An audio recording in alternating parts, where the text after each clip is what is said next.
మనం ఎలా ట్రీట్ చేయాలనేసి ఈ సంభాషణ కొరకు మా ఇంటర్నేషనల్ ఫ్యాకల్టీ ఈరోజు మేయో క్లినిక్ నుంచి మళ్ళీ ఆక్స్ఫర్డ్ నుంచి వచ్చిన డాక్టర్స్ ఫ్యాకల్టీ మెంబర్స్గా ఈ కాన్ఫరెన్స్లో పార్టిసిపేట్ చేస్తున్నారు. నిన్న రాత్రి నుంచి ఈ కాన్ఫరెన్స్ మొదలైంది. ఎన్నో టాపిక్స్ మీద వాళ్ళు సంభాషిస్తున్నారు. ముఖ్యంగా క్యాన్సర్కు అంటే జిఐ క్యాన్సర్స్కు క్యాన్సర్స్ పైన ఈ సంభాషణ జరుగుతుంది. అండ్ దాని కొరకు మేము చాలా సంతోషిస్తున్నాము. ఇక్కడ పార్టిసిపేట్ చేస్తున్న స్పీకర్స్ కూడా వాళ్ళు ఒరిజినల్ రీసెర్చ్ చేసినప్పటికీ ఎన్నో పబ్లికేషన్స్తో ఈ కొత్తగా టెస్ట్ కనుక్కున్నప్పటికీ అది మనం ఎలా రేపు ఫ్యూచర్లో మనము అది వాడగలుగుతాము. దాంతోపాటు మనం చికిత్స చేసినప్పుడు ఈ కొత్త ట్రెండ్స్ కొత్త మెథడ్స్ మనం ఎలా యూజ్ చేస్తామో దాని గురించి ముఖ్యంగా ఈ కాన్ఫరెన్స్ ఏర్పరిచాము. ఈ కాన్ఫరెన్స్లో కొత్తగా ఏంటంటే ఒకటి ముఖ్యమైన 2 విషయాలు ఉన్నాయండి. ఒకటి డాక్టర్ కీసిల్ గారు మేయో క్లినిక్ నుంచి వచ్చారు. అన్ని దేశాల్లో కూడా పెద్ద పేగు cancer, rectal cancer young age అంటే 40 ఏళ్లకంతా క్యాన్సర్ వస్తుంది. అది ఒక ట్రెండ్ గమనించామన్నమాట. రెండోది ఈ పెద్ద పేగు క్యాన్సర్ అంటే కోలన్ క్యాన్సర్కి మనం పాలిప్స్ అని చిన్న కణాలు ఉంటాయి. దాన్ని కనుక మొదట తీసేస్తే మొదటే కొలనోస్కోపీలో అవి రిమూవ్ చేయగలిగితే తర్వాత కోలన్ క్యాన్సర్ రాకుండా కోలన్ క్యాన్సర్తో మరణించే అవకాశం కూడా లేకుండా ఉంటుంది. కాబట్టి ఒక మెసేజ్ ఏంటంటే 45 వర్షాల దగ్గర నుంచి ముఖ్యంగా ఫ్యామిలీ హిస్టరీ అంటే ఎవరికైనా కూడా ఫ్యామిలీలో ఈ పెద్ద పేగు కోలన్ క్యాన్సర్ ఉన్న వాళ్ళైతే తప్పకుండా కొలనోస్కోపీ స్క్రీనింగ్ చేసుకుంటే వారికి బెనిఫిట్ కలుగుతుంది. అది మొదటి విషయం. రెండో విషయం ఇంతకుముందు 60 ఏళ్ళు 60 ఇయర్స్ తర్వాత క్యాన్సర్ వస్తుందన్న ఒక ఉద్దేశం ఉండేది. అది కాదు. ఇప్పుడు యంగర్ ఏజ్లో కూడా అంటే 40 ఏళ్ళకు కూడా వస్తుంది. మన లైఫ్ స్టైల్ కావచ్చు, హ్యాబిట్స్ కావచ్చు, దానివల్ల కూడా వస్తుంది. కాబట్టి మనం జాగ్రత్తగా ఉండాలి. ఇది రెండో విషయం. మూడోది డాక్టర్ గారు చెప్పింది ఏంటంటే స్టూల్ అంటే మన మామూలుగా పరీక్ష చేస్తున్న స్టూల్ ఎగ్జామినేషన్లో కూడా కొత్త విషయాలు చాలా ఉన్నాయి. దానివలన మనకి కోలన్ క్యాన్సర్ స్క్రీనింగ్ క్యాన్సర్లో పోరాటం గెలవాలంటే ఒకటే విషయం, ఎర్లీ డిటెక్షన్ అండ్ ప్రివెన్షన్. దాని కనుక తొందరగా మనం కనుక్కొని ఆ పాలిప్ స్టేజ్లో కనుక ట్రీట్మెంట్ చేసుకుని ఎర్లీ క్యాన్సర్స్లో కూడా డిటెక్ట్ చేస్తే తప్పకుండా పేషెంట్ బాగుపడతారు, ఆయుష్ పెరుగుతుంది. ఇది మోస్ట్ ఇంపార్టెంట్ మెసేజ్ ఈ కాన్ఫరెన్స్లో, ఈ ఇంపార్టెంట్ మెసేజ్. అదిగా కాకుండా మిగతా కూడా రకరకాల ఇప్పుడు ఆర్టిఫిషియల్ ఇంటెలిజెన్స్ అని మీరు మామూలుగా వింటున్నారు. అంటే ఆర్టిఫిషియల్ ఇంటెలిజెన్స్ అంటే ఇంటెలిజెన్స్ ఏమి మనుషుల ఇంటెలిజెన్స్ ఏమి మారిపోలేదు. కానీ కొన్ని రకాల ఇమేజెస్లో కానీ స్కాన్స్లో కానీ ఎంఆర్ఐస్లో కానీ మనం చూడకుండా మిగతా ఒక ప్యాటర్న్స్ రికగ్నైజ్ చేస్తే దానివల్ల కూడా మనం డయాగ్నోసిస్ తొందరగా చేసుకోవచ్చు. కాబట్టి ఆర్టిఫిషియల్ ఇంటెలిజెన్స్ వలన స్క్రీన్ చేసిన ఇమేజెస్లో డయాగ్నోసిస్ యాక్యురసీ మనకి పెరుగుతుంది. ఇవన్నీ చాలా చాలా కొత్త విషయాలు మా ఈ కాన్ఫరెన్స్లో జరిగాయి. దీనివల్ల మనకి చాలా ఉపయోగపడుతుంది. మన దేశంలో కూడా ఇలాంటి టెస్టులు వస్తాయి.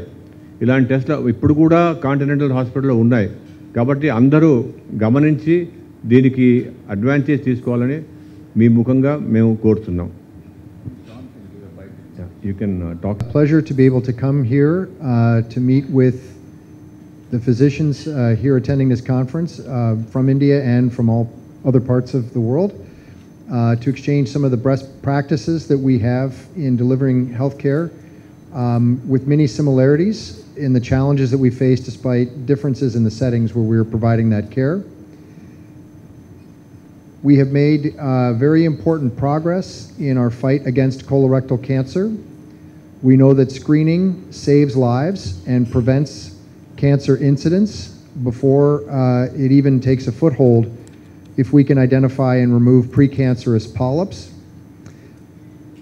Probably the best testing for colorectal cancer is the test that gets done. So the patient and the physician have to have an interaction that results in a bond of trust so that the patient feels comfortable proceeding with colon cancer screening, ideally to prevent the disease from happening in the first place.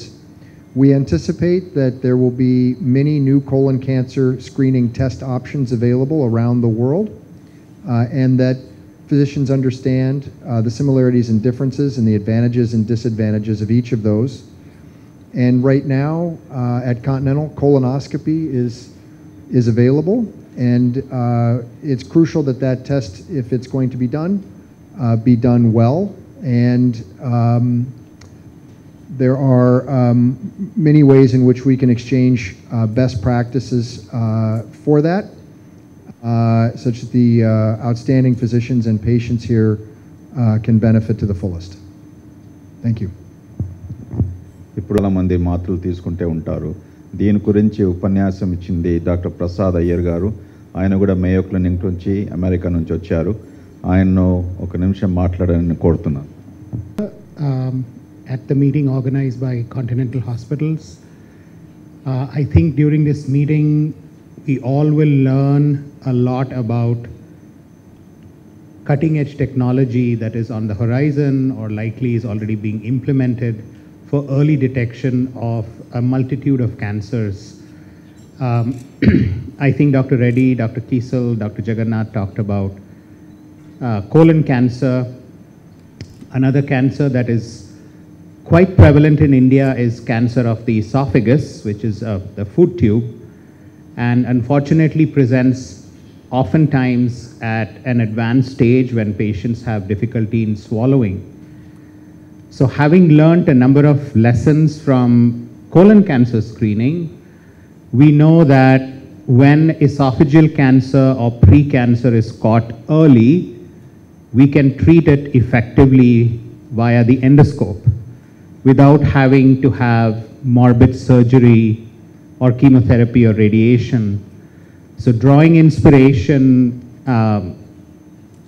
we have created a program wherein we are collaborating closely with Dr. Kiesel's team, and we are hoping to develop a test which can screen for early cancer of the esophagus or even precancerous conditions. Another point I'd like to make is that reflux can be associated with a higher risk of certain kinds of esophageal cancer, and there are several new treatments which can effectively investigate and treat for gastroesophageal reflux, and we hope that as time goes we can introduce the concept of early detection of precancerous conditions in these patients as well. Thank you. Doctor Keesal, doctor Prasad Iyer garu చెప్పింది ఏంటంటే, ముఖ్యంగా ప్రసాద్ అయ్యర్ గారు చెప్పింది మన రాష్ట్రంలో చాలా relevance. Tobacco chewing, alcohol, smoking, spices, మిరపకాయలు తినడం, దీనివలన ఈసోఫేజియల్ క్యాన్సర్ మన ఇన్సిడెన్స్ ఎక్కువ. కానీ దాన్ని ముందు ఎలా కనుక్కోవాలి, ఇద్దరూ ఎంఫసైజ్ చేసింది ఏంటంటే ముందు ఎలా కనుక్కోవాలి. మేయో క్లినిక్లో చేస్తున్న కటింగ్ ఎడ్జ్ రీసెర్చ్ ఏంటంటే క్యాన్సర్ని ముందు ఎలా కనుక్కోవడానికి ఎలాంటి టెస్ట్లు మనం చేయగలము, దాన్ని ప్రజల్లోకి ఎలా తేగలము, ఇది వాళ్ళ ముఖ్య ఉద్దేశం. దాని గురించి ఇప్పుడు మాట్లాడారు. తర్వాత కాంటినెంటల్ హాస్పిటల్తో పాటు వారు కోఆపరేట్ చేసి టైఅప్ చేసుకుని ఈ టెస్ట్లన్నీ మన దేశంలో కూడా ఎలా రావాలి అని మేము ప్రయత్నిస్తాం. అలాగే డాక్టర్ ఆనా షూల్స్ గారు కూడా ఆక్స్ఫర్డ్ నుంచి వచ్చారు. వారి రీసెర్చ్ కూడా ఈ మల్టీ క్యాన్సర్ డిటెక్షన్ ప్రోగ్రాము, దాని గురించి ఆవిడ మాట్లాడతారు. ఆయన already taking home from this conference on GI pathologies is that many of the principles that you've already heard about now can be applied also to other cancers. So early detection, prevention, screening, These are really important principles. We are in front of a global cancer pandemic. 1 million people are diagnosed with cancer every year, newly diagnosed with cancer every year in India alone. So we also know that 90% of cancers are cured because of surgery and radiotherapy, and the other 10% will require very expensive multimodal therapies, including chemotherapies that have got high toxicities, etc., and need a very multidisciplinary approach that is very expensive. And so it goes without saying that if you want to cure cancer, irrespective of what cancer this is, breast cancer, colorectal cancer, if you want to cure it, it needs to be early stage. And that's where the early detection comes in. And I know many people are afraid of the C word and they don't want to go for screening. And I'm also, when I go through screening in my country, in the UK, I'm always a bit frightened and worried about what will be the outcome. But ultimately, it is very, very important that as a community, we tell people, come forward for screening. In particular, now we have lots of different screening modalities available and tests available. They are not all invasive tests. There are some non-invasive tests available, such as hopefully very soon blood tests to screen for cancer. We don't know yet in the community which ones are the best tests, but as John already said, a test is better than no test. And so that's why it's really important for anybody in Hyderabad and in India to come forward and to volunteer for screening. Doctor Anshu ఇప్పుడు బ్లడ్కు సంబంధించిన cancers పైన జరుగుతుంది. దాంతో పాటు కూడా ఆమె అన్ని క్యాన్సర్స్ కూడా మనం సుమారుగా ఒక బ్లడ్ టెస్ట్తో కనుక్కోగలమా అనేసి ఆ రీసెర్చ్లో ఉన్నారు. వాళ్ళు చాలా పేపర్స్ అంతా పబ్లిష్ చేశారు. త్వరలోనే ఇటువంటి టెస్టు వాళ్ళు ఇంట్రడ్యూస్ చేయగలుగుతారనేసి వాళ్ళు ప్రయత్నాలు చేస్తున్నారు. అటువంటి టెస్ట్ వచ్చినప్పటికీ ఒక్క క్యాన్సర్ కాకుండా అన్ని క్యాన్సర్స్ కూడా ఒక సింగిల్ బ్లడ్ టెస్ట్తో మనం కనుక్కుంటే దానికంటే మించిన ఇంకా వేరే ఈ ప్రపంచంలో డిస్కవరీ మనం ఈ సెంచరీలో ఏది లేదనుకుంటాం. సో ఆమె ఆక్స్ఫర్డ్తో బాగా ఎన్నో సంవత్సరాల నుంచి అక్కడ ప్రొఫెసర్గా ఉండి ఈ రీసెర్చ్ జరిపిస్తుంది. ఆ రీసెర్చ్ గురించి ఇవాళ మన హైదరాబాద్లో కాంటినెంటల్ హాస్పిటల్స్ ద్వారా నేషనల్ జిఐ కాన్ఫరెన్స్లో ఆమె షేర్ చేసింది. ఇప్పుడు లాస్ట్కు డాక్టర్ శ్రవణ్ కుమార్ గారు మనకు తెలిసిన విషయమే. డాక్టర్ గారు గాంధీ మెడికల్ కాలేజ్లో ఆయన ప్రొఫెసరు, తర్వాత head of the department of gastroenterology. ఆయన ఒక 2 ముక్కలు మాట్లాడతారు. నేషనల్ జిఐ కాన్ఫరెన్స్ నిర్వహించబడుతుంది ఇక్కడ హైదరాబాద్లో. కాంటినెంటల్ హాస్పిటల్ వాళ్ళు డాక్టర్ గురుఎన్ రెడ్డి గారు నిర్వహించినటువంటి ఈ కాన్ఫరెన్స్లో దేశ విదేశాల నుంచి వచ్చినటువంటి డాక్టర్స్ అందరూ కూడా ఎర్లీ డిటెక్షన్ ఆఫ్ క్యాన్సర్ గురించి చాలా గొప్పగా మాట్లాడారు. ఇక్కడ లోకల్గా ఉన్న గ్యాస్ట్రెంటర్స్ అందరూ కూడా నేషన్ వైడ్ గ్యాస్ట్రెంటర్స్ అందరూ నేర్చుకున్నారు. ముఖ్యంగా పీజీస్, జూనియర్ డాక్టర్స్, చాలామంది గ్యాస్ట్రో స్టూడెంట్స్ కూడా చాలామంది వచ్చారు. సో వాళ్ళందరూ కూడా ఈ విషయాల్లో లేటెస్ట్ విధానం detection, cancer detection and modalities, best treatments అన్నీ కూడా నేర్చుకోవడం జరిగింది. చాలా గొప్ప కాన్ఫరెన్స్ వాళ్ళు నిర్వహించడం జరిగింది. చాలా బాగుంది. అందరూ కూడా చాలా సంతోషంగా లేటెస్ట్ విధానాలన్నీ ఆకలింపు చేసుకుంటూ ఫ్యూచర్లో జరగాల్సినటువంటి బెస్ట్ ట్రీట్మెంట్స్కి ప్రజలకు అందే విధంగా చేసే విధంగా వీళ్ళు ఈరోజు మనం నేర్చుకోవడానికి అవకాశం దొరికింది. Thank you very much. ఈ ప్రెస్ మీట్ తర్వాత మీరు భోజనం చేసి వెళ్ళండి. Thank you. Bye.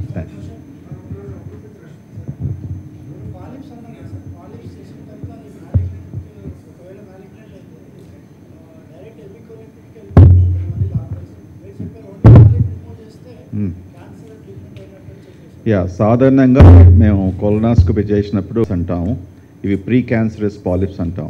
So pre cancerous polyp ఉన్నప్పటికీ మేము కొలనాస్కోపీ ద్వారా తీసేస్తాం. అప్పుడు సర్జరీ అక్కడ ఉండదు.